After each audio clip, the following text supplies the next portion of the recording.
KSUവിന്റെ youth കോൺഗ്രസിന്റെയൊക്കെ സമരങ്ങള് SFIക്കാരുടേതുപോലെ aggressive ആകണമെന്നാണ് നമ്മുടെ Kurian sir പറഞ്ഞത്. പ്രൊഫസറാ, അധ്യാപകനാ, ആ ശൈലിയിൽ പറഞ്ഞതാ. ഒന്ന് അഗ്രസീവ് ആകണം. നിങ്ങൾ CPM-കാരുടെയും DYFI-കാരുടെയും ഒക്കെ ഗൂണ്ടായുസം കാണുന്നില്ലേ? അപ്പൊ നമുക്കും കുറച്ച് പിള്ളേർ വേണം അതിനെയൊക്കെ ഒന്ന് എതിർക്കുന്നതിന്.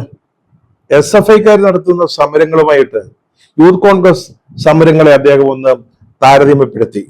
ചില അപ്പന്മാരെങ്ങനെയാ, അയൽപക്കത്തെ പിള്ളേര്, അവർക്ക് ചിലപ്പോൾ എല്ലാ വിഷയത്തിനും A+ കിട്ടും, അവർ നല്ല മിടുക്കരായിരിക്കും, കലാകായിക സാഹിത്യ മത്സരങ്ങളിലൊക്കെ അവർ ഒന്നാമതെത്തും. അപ്പൊ അവരെ ചൂണ്ടിക്കാണിച്ചിട്ട് പറയും, അവിടുത്തെ അപ്പുറത്തെ കുഞ്ഞിനെ കണ്ടോ, ആ മോളെ കണ്ടോ, നിനക്കൊക്കെ എന്നാ കഴിവുണ്ടടാ, നീയൊക്കെ കഴകത്തില്ലാത്തവന്മാരടാ എന്നൊക്കെ പറയും.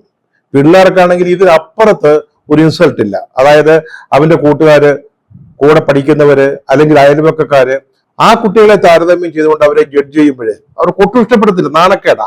അതാണ് വാസ്തവത്തിൽ ഇവിടെയും സംഭവിച്ചത്.